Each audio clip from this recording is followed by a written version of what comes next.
Let me say good morning to all. And those who are joining us by way of Facebook Live, we welcome you into the sanctuary. This is going to be a little bit different this morning.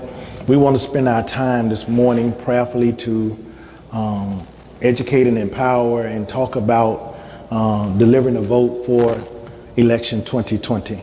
Let me introduce the people who are on the panel here with me. To my left, far left, is Representative Dare Porter Jr. He's our representative of District 98, serving his first term, doing a phenomenal job. We thank God for him. Sitting next to him is Minister Lexi Elmore. She is best known, if I put it, community liaison for everybody. She does so much for Pike, Walthall, and area counties. We appreciate her, a minister and also a member here. We appreciate all that you do, so much that you do in our community to make sure that we get the vote out, to make sure that we are constantly informed of the things that are going on in our community. To my right, immediate right, is our senator, Senator Tammy Witherspoon, who is our senator for District 38. That's Pike, Walthall, Wilkerson, Amite, and Adams County. She covers a lot of territory, but does a phenomenal job in her second term in the state senate. And sitting next to her, he said he's Tammy's husband. That is true. That's one of his titles. He's also right now currently the mayor of the city of Magnolia. He's a businessman, has several entities and interests, phenomenal in wisdom. So we appreciate Mayor Anthony Witherspoon to be with us also. We want to get straight to the business. Again, we want to look at what is on the ballot. We want to get talk about what's on it, how will it affect us in our communities, what do we need to do or what can we do to ensure we get things out. And I think to look at it, we want to start with the initiatives, because that's what most things are confusing when you get to the initiatives and what they mean and what they're about and how should we look at them so we can have a positive effect in our community. So I'm going to start over here with Representative Porter and ask him to deal with our first initiative that's on the ballot. First of all, thank you. Okay, great. First of all, thank you, Tylertown First Baptist, for having us. Apostle Bullock, definitely appreciate the invitation. I think one of the most important parts of my job, Senator Witherspoon's job, and Mayor Witherspoon's job, and Ms. Elmore's job as a community liaison, is to make sure that voters are informed. So we'll definitely start tackling the first initiative, which is Initiative 65, ballot measure number 1. I think what's important for us to know about this, at least what I've been informing people, is that this is not a way for people to use recreational marijuana. I know that misconception is out there, and I think it's very important to make that clear. This is not for the use of recreational marijuana. With this initiative, if passed, you cannot go and purchase marijuana from a gas station. You cannot go to your local CVS or Walgreens or Walmart and purchase marijuana. It does not give people the right to ride around and smoke marijuana. This is specifically for the use of medical marijuana. So as the initiative is written, it's very confusing. I myself had to read it 3 times. It is written like that on purpose by the state legislature to confuse voters. And that's, again, why anytime I get an opportunity to inform and educate voters about the initiatives, I jump at it. It was written purposely to confuse voters. So there are 2 parts to this initiative. The first part is you have to vote whether to approve Initiative 65 or 65A, which is the alternative to 65. The second part is you have to choose which initiative you want to support. I'm advocating for Initiative 65, not 65A, and I'll tell you why.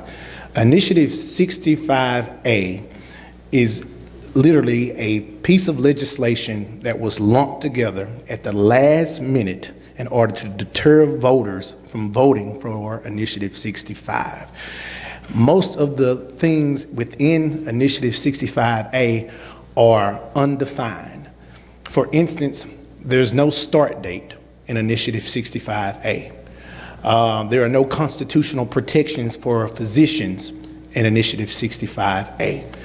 And most of the requirements, or really anything dealing with 65A, lays in the hands of the state legislature. Now, I'm not a medical doctor. I'm not a pharmacist. I don't have any extra letters to that magnitude in front or behind my name. Therefore, it should not be in my hands to determine who needs to receive medical marijuana, how they need to receive it, when they need to receive it. As a matter of fact, I think there may be, at least on the House side, there are at least maybe 3 people in the medical field. So, and it's 122 of us. We do not need to be making decisions as it relates to how to control medical marijuana. That needs to be left in the hands of trained physicians. So give me just a moment. Let me pull up my notes here on Initiative 65. I do know that Initiative 65, it has a start date. And there are also 4 steps that must be taken to obtain medical marijuana, under Initiative 65. One of those is being coverage. A patient must have one of 22 named diseases or have a medical diagnosis that is similar to one of those. 22 named diseases or a medical diagnosis that is similar to one of those. The next step is certification. A patient goes to a Mississippi licensed physician who confirms the illness and determines if medical marijuana can help. If so, the doctor issues a physician certification that is valid for no more than 1 year. So even after someone has received a prescription for the use of medical marijuana, they have to come back within a year to receive another one. The third thing is an ID card. You have to get your Mississippi State Health Department. The Mississippi State Health Department issues a medical marijuana identification card for the patient. So without that identification card, no one can receive a prescription for medical marijuana. And then the final one is you have to go to a licensed treatment center. The patient uses the ID card that is issued by the State Health Department, and they go to a state licensed and regulated treatment center to obtain the doctor prescribed medical marijuana in varying forms such as creams, tinctures, juices, smoking, vaporizing, edibles, and lozenges. So there's a 4-step process. It's not a free rein for people to go and get medical marijuana. I think this is very important because there are people out there, probably some of you know people who are suffering from chronic illnesses and diseases where they are in excruciating pain every single day. And to think that we can prescribe something to them, a licensed physician can prescribe something to them to ease that pain, to make life more enjoyable for them, I'm all for that. So again, I'm advocating for 65. I do know that the ballot is confusing. It was designed that way. You have to first vote for the approval of either one, and then you have to vote for which measure, either 65 or 65A. Again, I'm personally advocating for 65. I hope I didn't go too long. Very good, very good. I was going to ask Senator to also address that as she will vote, the Senate vote this measure as well. Right. Thank you. Thank you, Pastor. First of all, I want to thank Tylertown First Baptist Church for having us here, and thank you. This is very important. I was told a community is only as strong as the people that's in it. So, Pastor, I'm so glad that you're in this community, and we're here having this conversation. Thank you. And my partner over there, he nailed it. He nailed it, you know. I just want to add that if we do pass this initiative, there are currently now, there are 32 states that's already having medical marijuana. So, you know, Mississippi is always the last. As my partner over there said, this is very important. We have a lot of sick people that needs this, and we know back with the ballot initiative 42 how that was designed to confuse us, and guess what? It did not pass. Because there was a lot of confusion at the box. So I support 65 initiative, ballot initiative 65, and I agree with everything Representative Porter said. He nailed it. Thank you. Absolutely. Either one, Mayor Witherspoon or Ms. Lexi, would you like to address? Okay. We'll move on to the next initiative. The next initiative, I'm going to ask the senator to address that initiative. Ballot Measure 2. Thank you. Ballot Measure 2, that's House Concurrent Resolution number 47. And this amendment provides, I want to read it, this amendment provides that to be elected governor or to any other statewide office, a candidate must receive a majority of the votes in the general election. If no candidate receive a majority of the vote, then a runoff election shall be held as provided by general law. The requirement of receiving the most votes in the majority of the Mississippi House and Representative District is removed. And that is the key word right there. Right now, currently, for statewide office to be declared the winner, you have to not only win the majority of the votes, but you would have to win the majority of the votes in the 122 district represented in the House. I know. Wow. That is current law now. So what this measure say, that very last word is what's important. It is removed. And that's what we want. We want it removed from that. So this is saying whoever will win the majority of the votes, you win the election.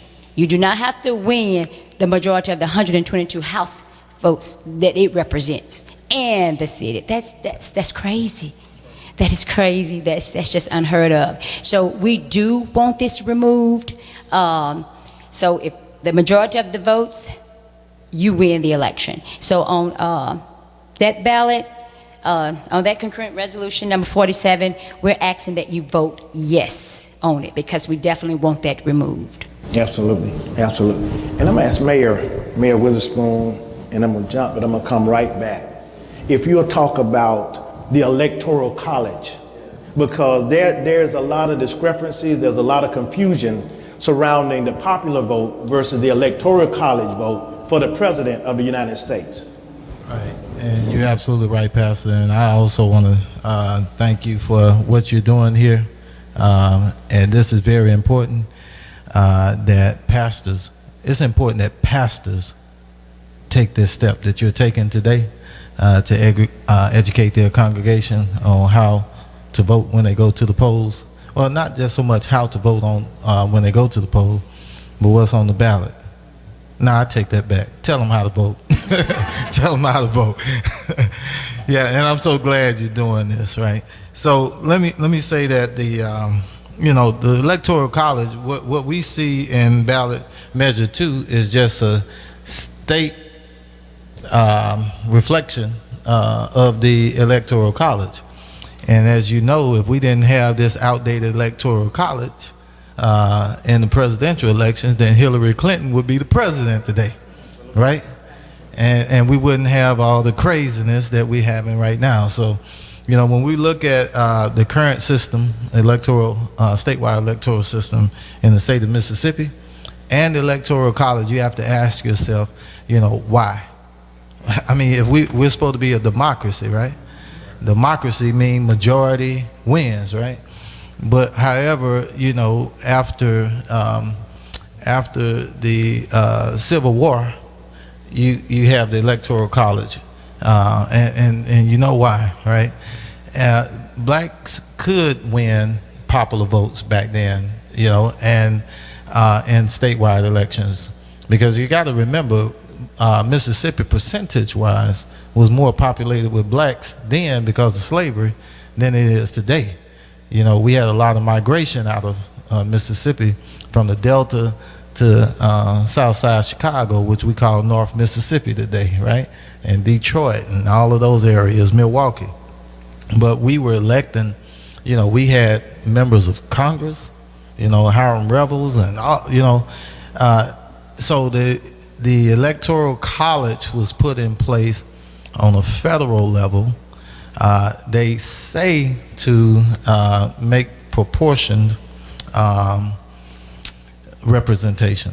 In other words, some states were less populated, like Mississippi and some smaller states, Arkansas, they were less populated than Illinois and Texas and California. So this was a system that was supposed to help bring a little more balance and proportion to the weight of the vote. And now we know that this is a system that's outdated, because most folks were concentrated in the South at that time, right? And but this was a system, the Electoral College, to bring balance to that. Today it's an outdated system, and what we have in the state is truly outdated, because perhaps Jim Hood could have won the popular votes and still wouldn't have been elected governor, because we have more. Of course, all you have to do is look at the arrangement of the House and how it's we have a supermajority Republican House and Senate. So that means, how in the world, you can win popular vote, because Hinds County is a huge county, right? And you can win the popular votes, but if you don't take the little red counties along with it, you can still lose. And so this is going to bring the country closer to reflecting what a democracy is supposed to be, which is majority rule. And to me, that's most important, because that's where we get some of the confusion. Hillary Clinton wins the popular vote by 3 million votes, but yet loses and does not become president of the United States. And people are saying, how did that happen? Because of the Electoral College, not because of the popular vote. So like I said, I appreciate that. Now, Ms. Lexi, over to you. Let's talk about the state flag. Let's talk about that particular. Well, I'm not that versed on that particular referendum, on that particular measure here, but I will say that I think that the right decision is made. Okay. We did have the ballot, the flag on the ballot so many years ago, and it was voted down. Right. Now they came up with this flag here, and as long as it's not the Confederate flag, I'm all for it. Okay.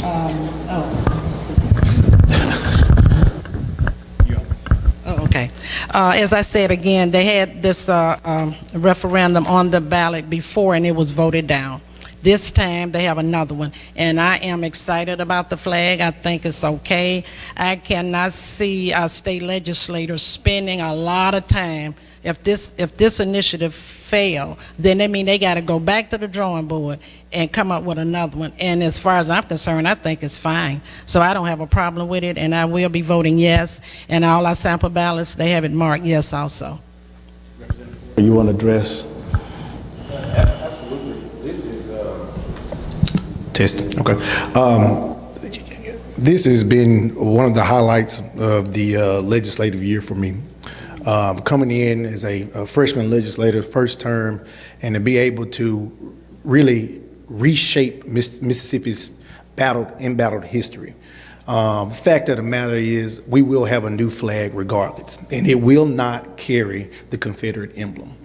And I know it just gives me chills thinking about it, and I shared a moment with Senator Witherspoon about how awesome this was to be a part of Mississippi's history and be able to be a part of the pivotal moment where we cast our vote to bring down that flag that needed to have been thrown away a long time ago. So again, the flag commission, they received millions of flags, and they've narrowed it down to this one.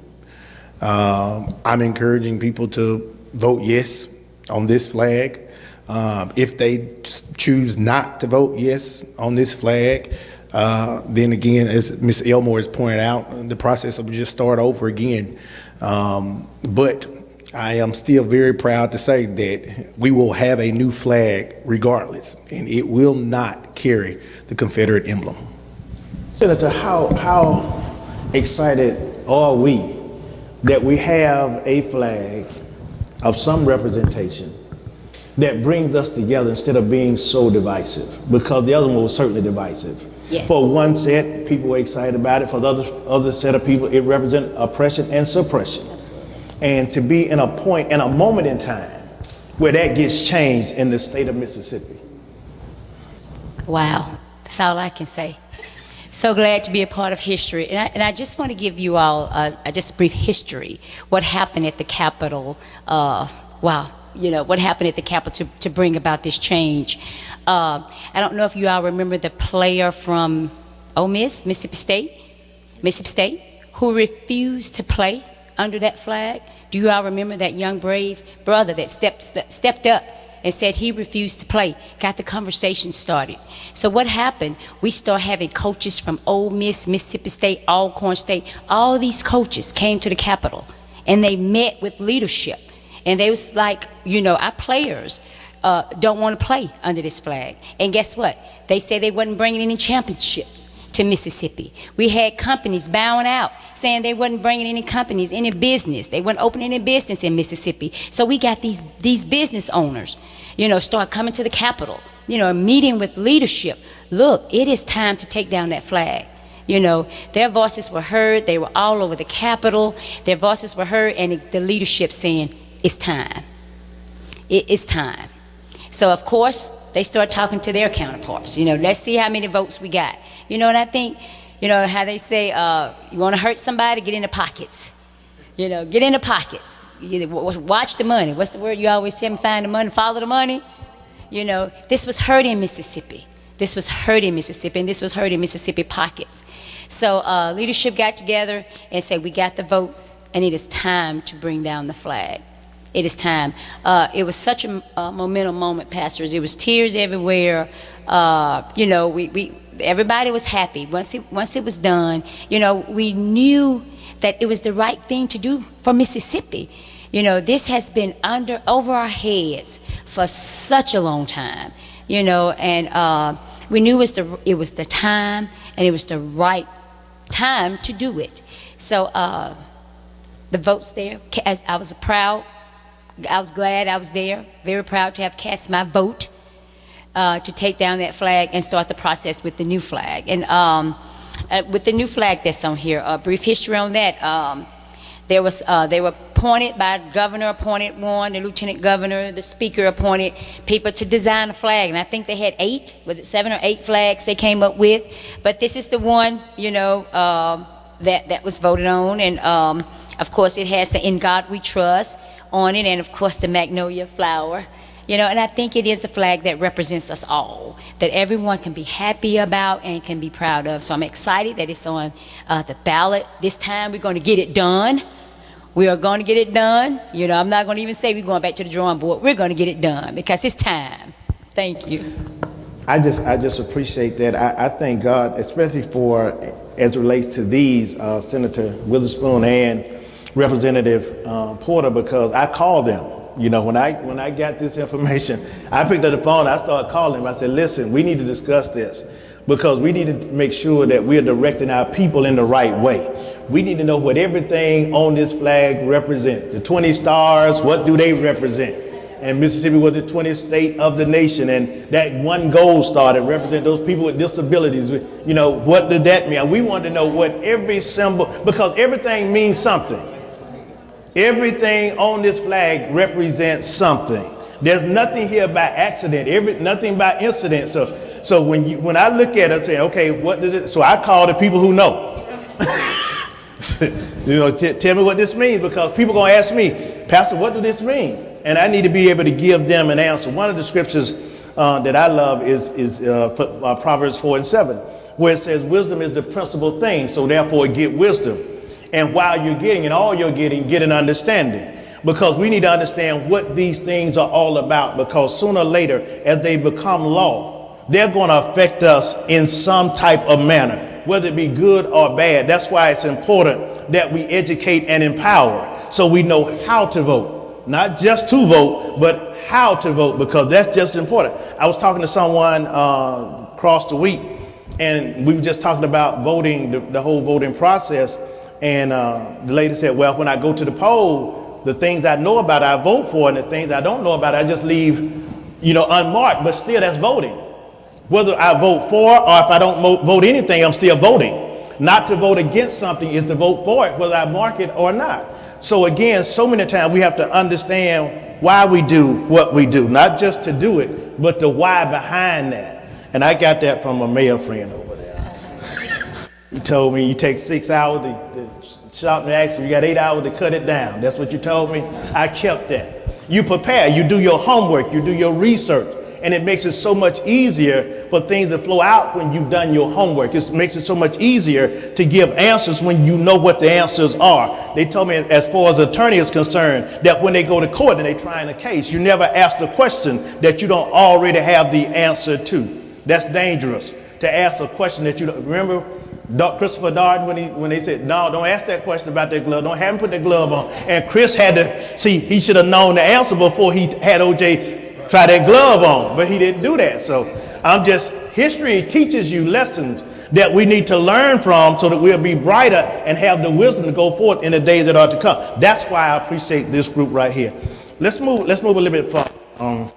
There's a couple of initiatives on there about, there's a beer and wine referendum for Walthall County. That's really Walthall County. There's also a liquor referendum for Walthall County on there as well.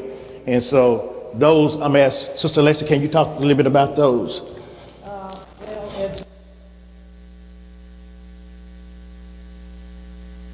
Thank you, Apostle. Thank you for having this forum. Thank you for having us. And I just thank God for you, because you are looking out for the total person. You are not just concerned about the spiritual part, but you are concerned about the natural man. You are concerned about the entire man, and I thank God for you. And also I want to acknowledge Lady Gwen for being here. Thank you, Lady Gwen, for being what we are doing here. Here on this beer and wine here, the referendum here, it says a petition have been filed by the qualified electors of Walthall County, Mississippi, requesting an election to be held on the question of whether the transportation, storage, sale, distribution, receipt, and or manufacture of wine or beer shall it be permitted in Walthall County, Mississippi. You may vote by making the appropriate box opposite the words of your choice. And here, they want to vote for this initiative here on this on November the 3rd. Now, my family's from Walthall County, and I remember my family would go to the county line in Pike County and get all their liquor and bring it back. So that means we would take all your tax dollars and we would fix our roads and we would fix our bridges, and we would pay salaries and we would get industries in, just because we had the opportunity to take advantage of Walthall County. So yes for this initiative, and that's for the wine and beer part. Then you got the liquor part on here, and it says you also have a file request from your election to be held whether the sale and distribution of alcohol liquor will be permitted in Walthall County. And when you get tax dollars in, that would help for your education. I mean, you got your schools are crumbling, all our schools are crumbling basically, but also they would put more money for your educators, for your teachers. It would buy more supplies for your schools, and once again, as I said before, it would also help repair your road and bridges here in Walthall County. So basically, I think that would be a good idea to vote for those two referendums that's on the ballot here in Walthall County. One of the things I want to address as it relates to that, and let me say this open and honestly, I am for this. I am for this, okay? Because people say, well, Pastor, where are you? I'm for this. Not because I need to drink, not because I do drink, but because I do know the benefits that come alongside the tax dollars that we need. We need money to improve our educational system, period. I understand that. And so we need those things. One of the things that I saw between the two referendums, the difference, is when you talk about the wine and the beer, it talked about the manufacturer for beer and wine. Meaning that there's a possibility somebody in Walthall County could produce a product that could be sold. You know what I'm saying? So there is an opportunity to be a producer not just a consumer. And I looked at that, whereas when you talk about the liquor, it talks about distribution and the sale of. I think we need to look at both of those, but at the end of the day, we need those tax dollars. At the end of the day, there's nobody, hear me, there's nobody who stopped anybody who wanted a beer on Friday evening from getting that beer, because they were either going to Kokomo or Columbia or Pike County out at Wingo, because they were going to get it if they wanted it. That's a choice. Let me take it a step. Alcohol is not a sin. We do religious things, but we don't talk about it right. Jesus drank wine. It's in the Bible. Jesus made wine. It's in the Bible. The Bible said a house divided against itself will not stand. If it was against God, it was against God's rule, Jesus would have never made it, because he will not divide himself for the purpose of making wine for somebody to have at a party. It was not that. It is the overconsumption. It's when people go beyond what they need to go beyond and get drunk, or they get in a place where they're out of control, that it becomes a problem. But there is nothing in the Bible that says you cannot drink wine. I want to be clear on that. And I know that's going to be controversial, but I can handle the controversy. Go back to it, because I'm not arguing my point or my opinion. That's biblical. And when you read your Bible, it's in your Bible. Jesus, when they did communion, they did not do communion with grape juice. Your dad didn't either, and he was a minister, wasn't he? They did it with wine. And so now, y'all doing wine. That's what Jesus did. And if he's our example, now let me get out of that, because that'll take you too far. Okay, let's turn this thing over and go a little bit further. We're going to talk about the presidential election. I'm going to ask the mayor to talk to us about our candidates for president.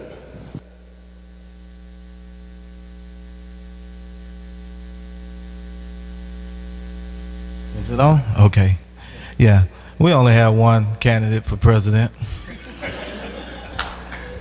Yeah. That's all I need to say. You give the benediction, right?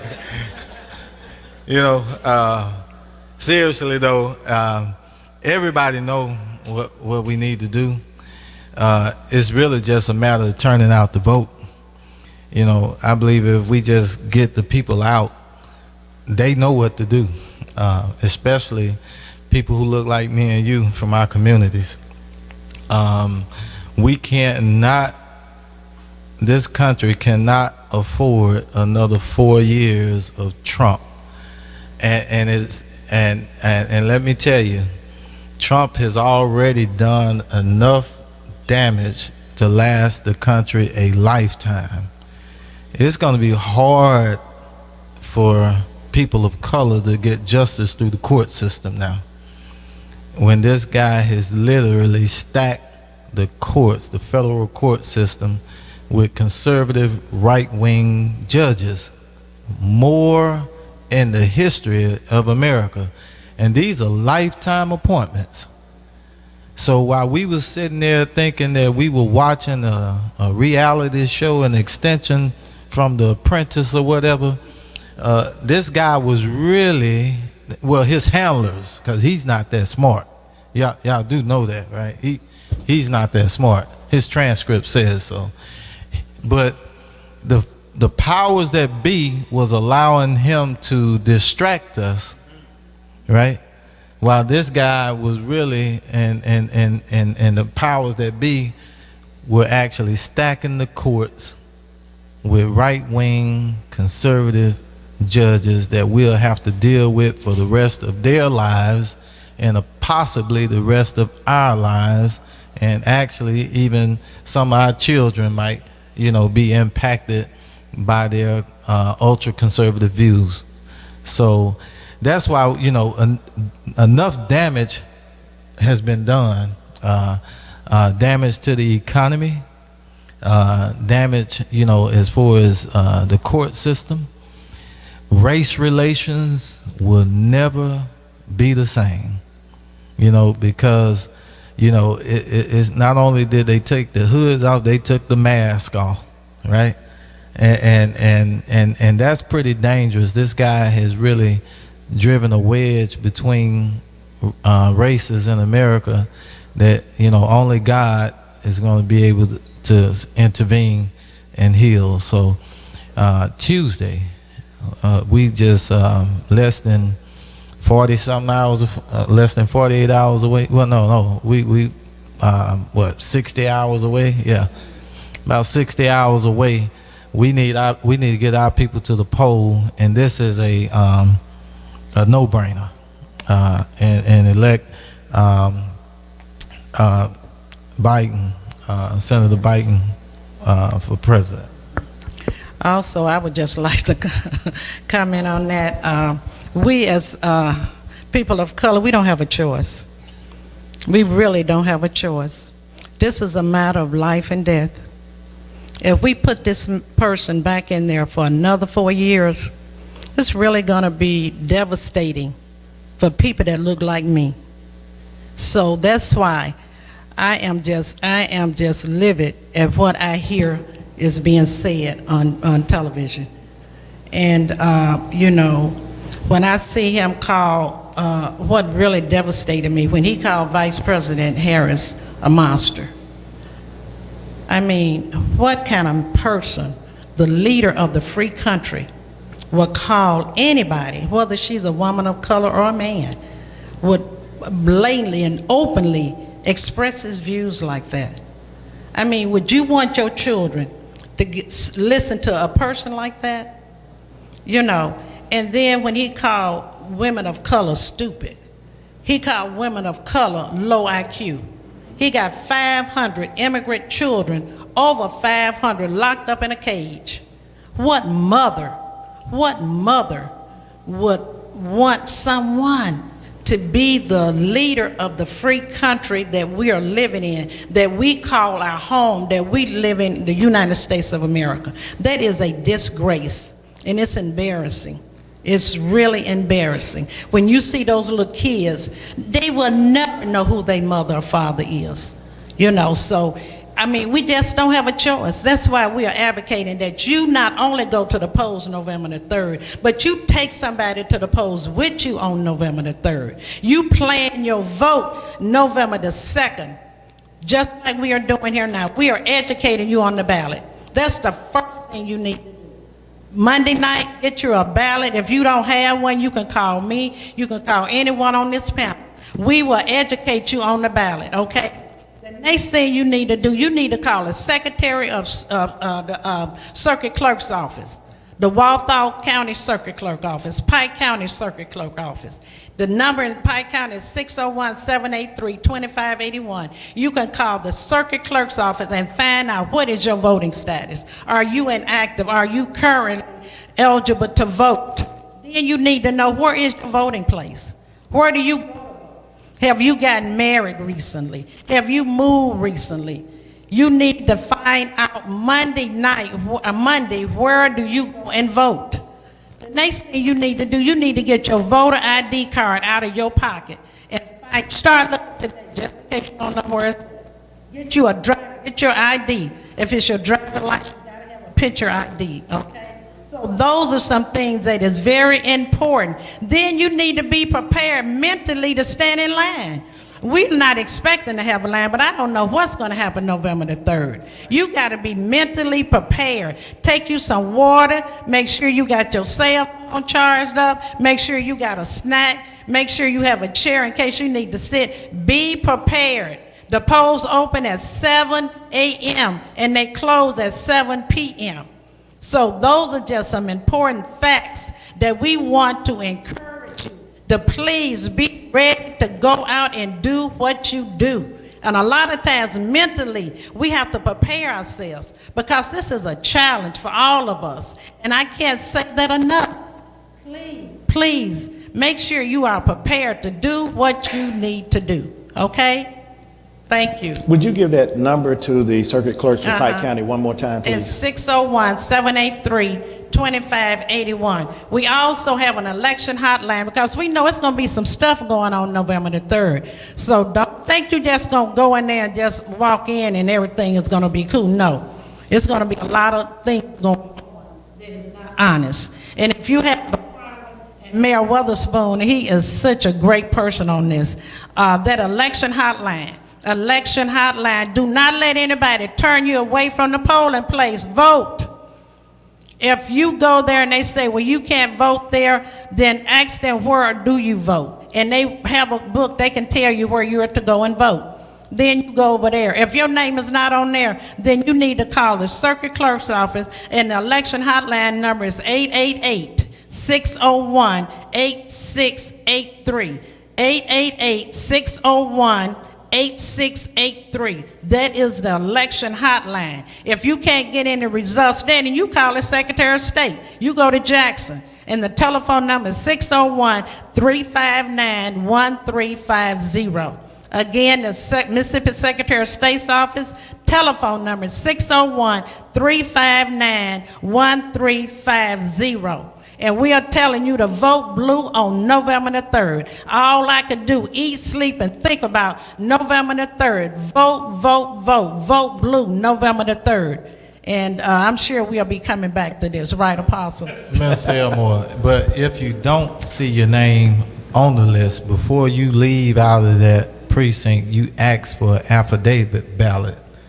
Don't just, not cast a ballot, period. So if you know that you've been directed to the right precinct and your name is still not on the book, don't just call those numbers, but make sure you ask for affidavit ballot and cast that ballot, and we'll deal with that afterwards. Okay, I was going to say also, with the affidavit ballot, you are required to take proof to the courthouse. I believe it's within 5 days. Right, within 5 days. Now, if you don't take anything up there within 5 days, your ballot will be discarded. It will not be counted. So if you vote affidavit ballot, make sure you take a proof or identification to your local circuit clerk's office within 5 days. Am I right? That's correct. Okay. And the polls are open today. The polls are open today to 5 o'clock. They open at 8 o'clock this morning. And don't have no excuse. We got so many excuses. The polls open this morning at 8 o'clock and they close at 5, if I'm not mistaken. The polls will close at 5 o'clock, so you have no excuse. Okay? Monday morning, the polls will the courthouse will open at 8 o'clock. 8 o'clock Monday morning. Okay? So now they are voting absentee. We do not have early voting in Mississippi. They are voting absentee. So that means that you're not going to be in town, you're 65 years old, or a COVID, or you're a caregiver for someone, or, you're working, exactly, right. So you can vote absentee right now, okay? You can mail your ballot in, but I wouldn't trust the mail. Don't trust the mail.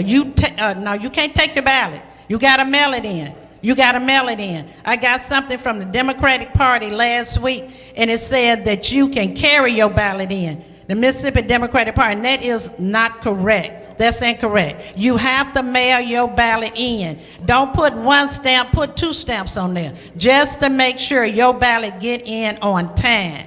Okay? Okay. Yeah. Well, I definitely want to cover that, because I know there's been some misinformation about the ballot and how you can, have a mail-in ballot and go drop it off, and that's just simply not true. They will discard your ballot. So if you do have a mail-in ballot, you do have to, in fact, mail in that ballot, and it has to be postmarked by November the 3rd. But of course, I would recommend, if you're going to go that route, then by doing it before then, which would be Monday, November the 2nd, just to be on the safe side. And I know what I'm about to say, it probably feels like we're beating a dead horse, but I think that this is important enough to beat that horse over and over again and stress how critical this election is when it comes to everything on this ballot. I'm going to use a line from the vice president. He said, "We are fighting for the soul of this nation." And that is so very true. We are literally fighting for the soul of this nation. Mayor Witherspoon hit a topic that is really dear to me, and that's the topic of the judicial branch. 217, that's how many federal judges this administration has nominated and approved. None of them, not one, is a black person. Not one. Most of them, if not the majority of them, are inexperienced at what they do. There was one guy, I have to tell this quick story. There was one guy who was in front of the Senate who was up for a federal bench. This guy never stepped foot in a courtroom. He never filed a brief. I had more experience than him. I'm a baby attorney. I had more experience than he did. And luckily, he was honorable enough to say, I don't know what I'll be doing. So, but think about how many others are out there that's not that honorable, that have taken this lifetime appointment. They can be there till they die. And they have no idea what they're doing. And they're sitting over cases that involve people that look like you and me. And not one of them are black. This administration has nominated and appointed 3 Supreme Court justices. 3. It is now a 6-3 majority on the United States Supreme Court. That has set up just the possibility for really, really bad laws to come down, really overturning. I feel sorry for women right now because of the makeup of that court. This court has the ability now to overturn women's rights, to overturn rights of African Americans, and go all the way down the line. This has been the most dangerous president in my lifetime, and probably across for the history of this country, the most dangerous. Like Mayor Witherspoon said earlier, people being, I guess, entertained. We thought we were watching The Apprentice, but what was going on behind closed doors, this entire administration has been dismantling everything the Obama administration has put in place. Everything. Again, one of the most dangerous administrations in this country's history. This election is critical. It is critical. You have to get out and vote like your life depends on it, because I truly believe that your life does depend on it. Amen. The future of your kids, their kids, and their kids, and their kids to come depend on this election. It is so much weight on our shoulders, but it has to be done. The numbers are there. That's the encouraging part about this. The numbers to win this election are there. We just have to get them to the polls. You have to get to the polls. It is critical. And for anybody out there that feels like your vote does not count, I'm sitting in a church. I will not lie to you. Your vote counts. And you have to get to the polls, and you have to be informed on what you're doing. And I'm probably about to get ahead of you, and if I am, please forgive me. Charge to my head, not my heart. I want to talk about those nominations. The people that approve those nominations is the Senate. We have a current state senator who helped approve those nominations. We have a candidate that will fight to ensure that we are represented fairly in Washington. We have a candidate that will not sit back and allow this type of foolery to happen, and that's Mike Espy. So I'm encouraging everybody to get out and vote for Mike Espy. We don't even know who this other person is. I hadn't seen her. She hadn't been anywhere. But I do know that she has voted consistently to help Mississippians. I'm not exactly sure why a United States senator would vote against her own state, but that is exactly what she has done. So she needs to go. We need to get her out of there as well. And we definitely have to get what's currently in office out. Again, we are fighting for the soul of this nation. And it is left up to us to get to the polls and cast our ballots. Cast our votes for the right people. We cannot endure another 4 years of this administration. Unemployment rates are at an all-time high. I don't care what that man gets on TV and lies about, saying that he's had the best economy in whatever the history. It is a bold-faced lie. As far as I'm concerned, Donald Trump has not done anything to help the African American community. The racial divide that the mayor was talking about, it's crazy. You had white friends that you're not gonna have anymore. Just plain and simple. Because this man okays it. The leader of the free world okays that type of behavior to take place. And he said on a debate stage, he told white supremacists to stand by. And I just cannot fathom why anybody that called themselves a good Christian would support such an individual who cannot even denounce white supremacy, who tells them to stand by. What does that mean?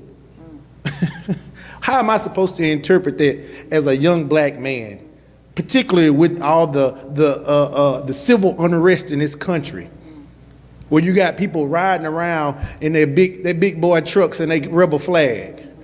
How am I supposed to interpret the leader of the free world telling them to stand by? Again, I do believe that the choices is clear. The mayor led off with something that it was funny, but it was very important. It's only one candidate for the president of the United States of America. It's only one that we even need to be concerned about. And again, we are fighting for the soul of this nation, and it is critical that we all get out and that we cast our ballots. As Ms. Elmore pointed out, on election day, you have to be prepared. Come up with a plan. Be prepared to sit, bring a chair, stand, whatever you do, just make sure you vote. Make sure you vote. Do not leave without voting. As it's been pointed out as well, if they tell you don't vote here, you tell them, where do I vote? And if they give you any problems, call one of those numbers, contact one of us, because you need to vote. It is absolutely critical. And also, I want to say, if you need a ride to the polls, that's another issue. You know, like I said, we have all kind of excuses. All kind of excuses. So if you need a ride to the polls, I gave you those numbers. You can call anybody and get a ride to the polls. You can call me. I'll take you to the polls. If I don't take you to the polls, I get somebody to take you to the polls. And another thing I want to address is what really not on the ballot. It's on the ballot, but it's not on the ballot. We got our civil rights. It's not on the ballot, but it really is on the ballot. Voting Rights Act, if I'm not mistaken, it's a bill up there in Congress right now in reference to the Voting Rights Act. Another crucial piece that we need to be concerned about, people of color, is the Affordable Health Care Act. If he gets up there, if he goes back in, 20 million people that look like you and me, they will be without health care. They will, when they go to the doctors, where are they going? They're not going to take them in because they're not going to have health insurance. So that's on there. Mass incarceration. That's another piece that's on there. Fair Housing Act. So all these things, they're not on the ballot, but they are on the ballot. So you need to think more than what you can see, okay? It's a lot of things behind the scene that you don't see that is actually on the ballot. And I'm sure some people here on this panel can really go into more detail if we have time. Yes, and that circuit Walthall County is 601-876-5677. 601-876-5677, and that's Circuit Clerk Vernon office.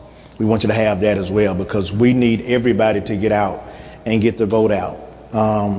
There's a metric that you can use as a believer when you talk about who to vote for and what's going on in the state of our nation. When you look at Proverbs 29:2, it's my metric. It says, when the righteous rule, the people rejoice. But when the wicked are in power, the people mourn.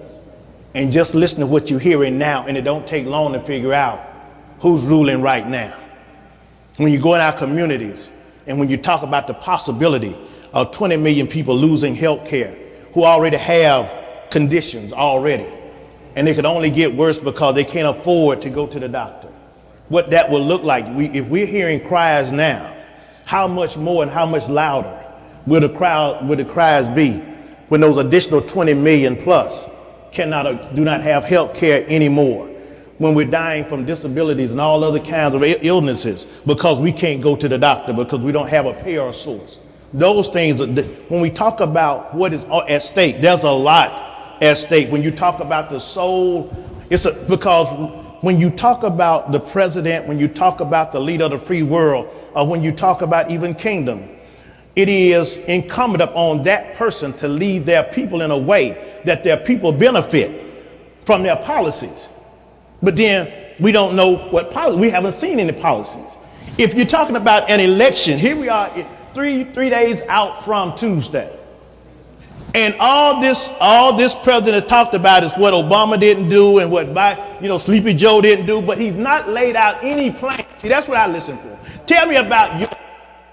You want me to vote for you? Tell me what your platform is. But we don't hear that. We keep hearing this rhetoric and we keep hearing this apprentice entertainment stuff about what they ain't doing and suburban wives, would you love me please? Come on, we got to be smarter than that. And as you said, the thing that really concerns me, and I've said this even in ministry before it got to this level, is not about whether the president did it. It's the judges he's appointed.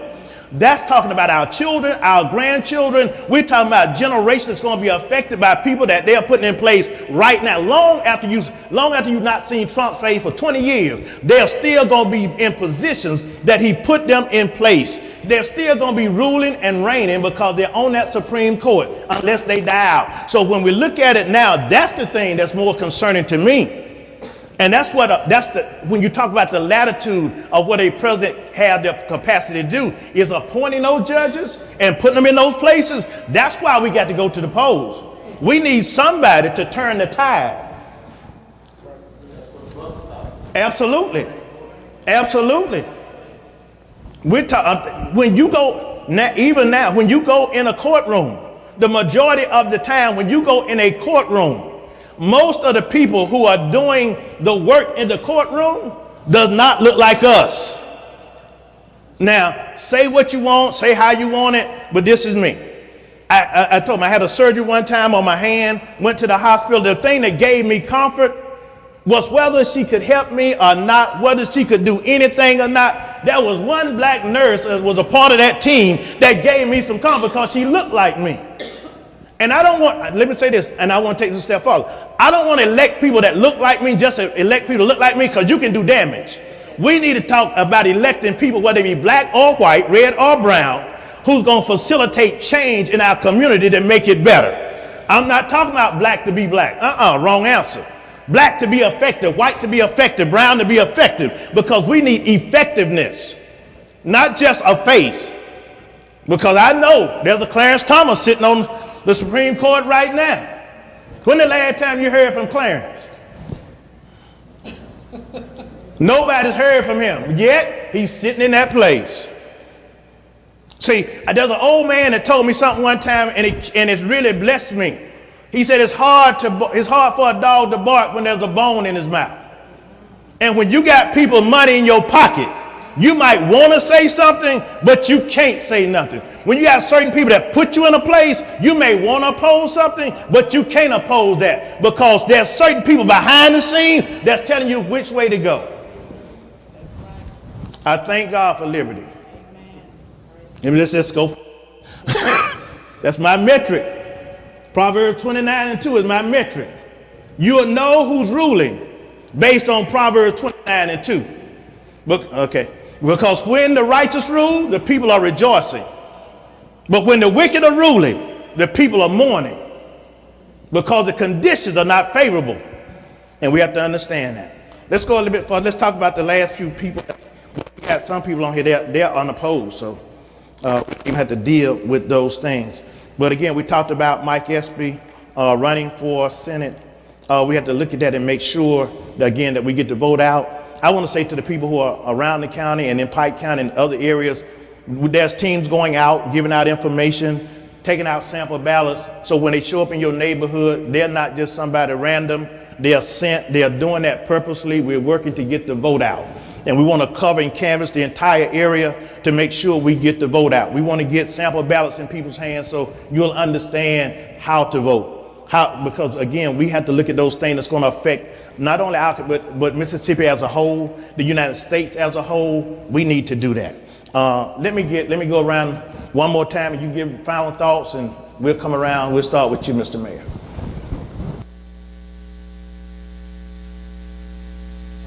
And and First Baptist of Walter, we just want to thank you all for being progressive, being ahead of the curve in your community, and getting out the vote and educating your parishioners and your community at large on what's on the ballot. And know, like everybody on this panel has said today, this has to be one of the most critical elections in the history of this country. So, you know, we're doing this for our children and for our children's children. Go vote and take somebody out to the polls, and take what you heard today to the polls with you.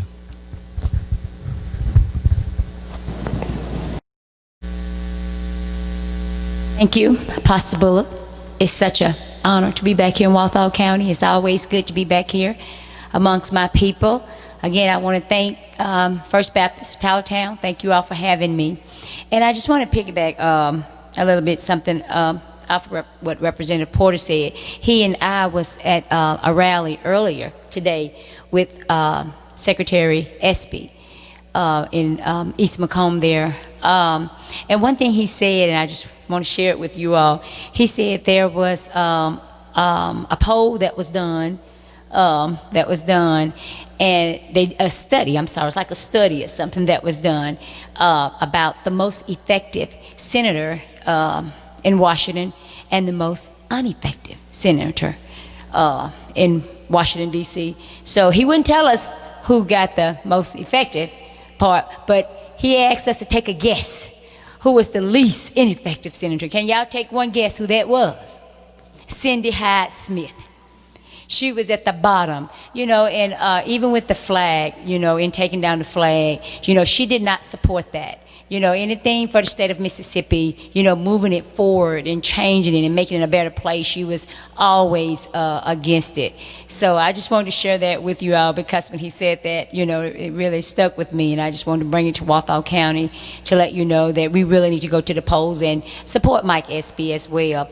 But again, thank you. And again, like it's been said before, vote like your life depends on it, because it really does. Vote like your children's lives depend on it, because it does.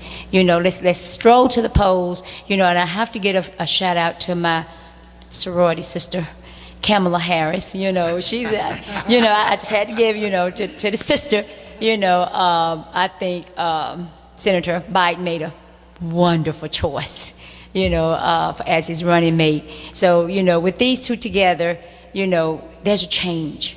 There's a change that's coming, you know, and we got to go out, take people with you. Let me see the round by hands. Who's already voted? Is anyone here? Very good. Very good. The others, we're going to be strolling to the polls Tuesday, right? All right. And take somebody with you. Thank you, Pastor. And I want to say this too, Pastor. I ain't want to take up too much time, but I just wanted to say this one thing. When she brought up Senator Kamala Harris, you got to remember these two, you know, and I like Vice President Biden, don't get me wrong at all, but we talking about two old white men they're in their 80 years old, right? And we don't know what the future holds, but I would be sure enough glad to know that Kamala Harris, her sister, was next in line if something did happen. So, you know, sometimes we tend to forget just how powerful that position is, and it doesn't take death, all right? It's any incapacitation or any health condition that would not allow the president to really act in the capacity of president because of his health.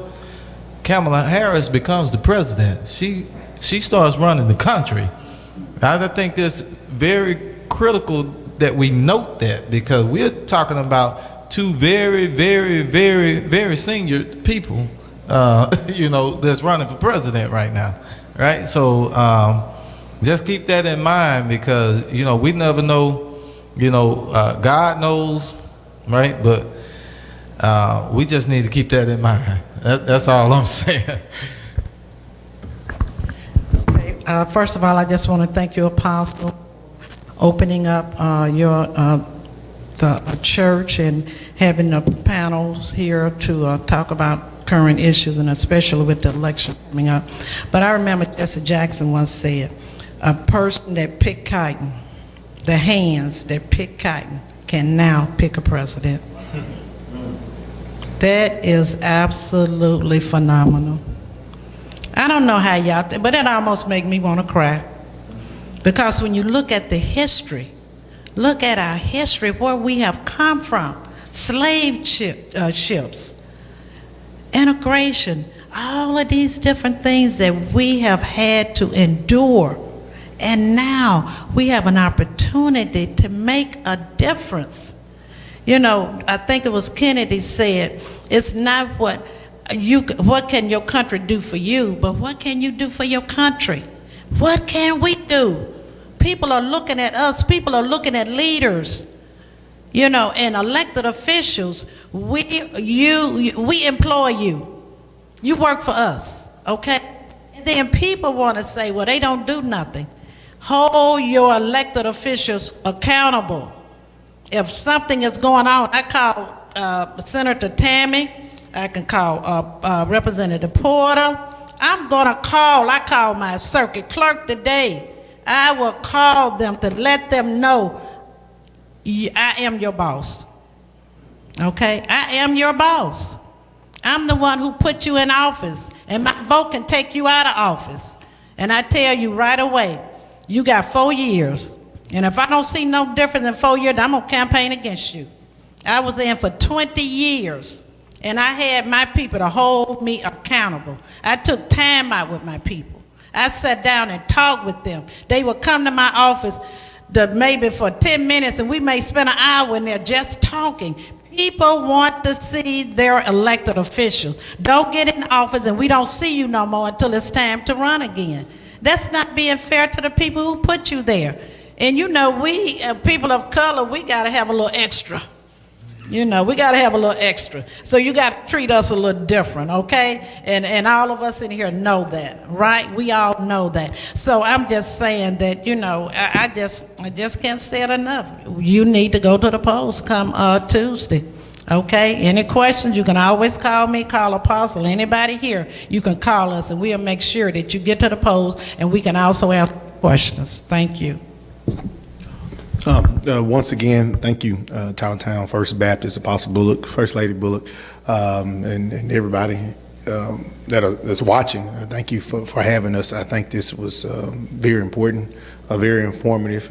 You have a very distinguished, esteemed panel, and I'm happy to be up here with them. I think it's been said over and over again, your vote is critical. You going to the polls is critical. And I'll just say it again. We are fighting for the soul of this nation. We have to get to the polls. There's too much at stake. We have the opportunity right now, come Tuesday, to right an already faltering ship. We have the opportunity to right it. So let's do our part and right the ship by electing qualified, educated, coherent people that actually care about other people rather than just themselves. Thank you. We want to thank our distinguished panelists for sure. We want to thank you for taking time out to be a part of this. We want to thank you for educating us, equipping us to go to the polls, those who haven't. I think the last time I checked, there were some 86 million people who had already voted, which is wonderful. We just want to make sure that the efforts that we take, that they're beneficial for those many times who don't have a voice. We want to remember those that we represent. We never want to forget anyone in our community Jesus said it this way, when you've done it to the least of these, you've done it unto me. That we never forget those people who are out there who may be disabled, who may have some kind of situation, but because we are here now, that we utilize whatever resources, whatever time, whatever energy that we have to make it better for them. So I certainly want to take time to thank you so much. Maybe you don't know, our mayor just flew in, just got in 48 hours ago, and he's here on the panel. And we appreciate him flying some 21 hours, not just for this, but to be back. We appreciate our representatives, our senators. We know they're busy. We know you guys are busy. We know you're all over the place and everybody's demanding some of your time. And so we thank you for cutting that pie and letting us have a little slice of that pie.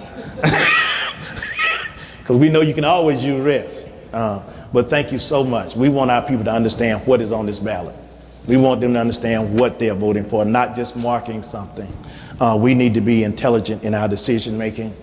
We need to be intelligent when we're talking to our people so they can be intelligent as well. We want to be intelligent leaders.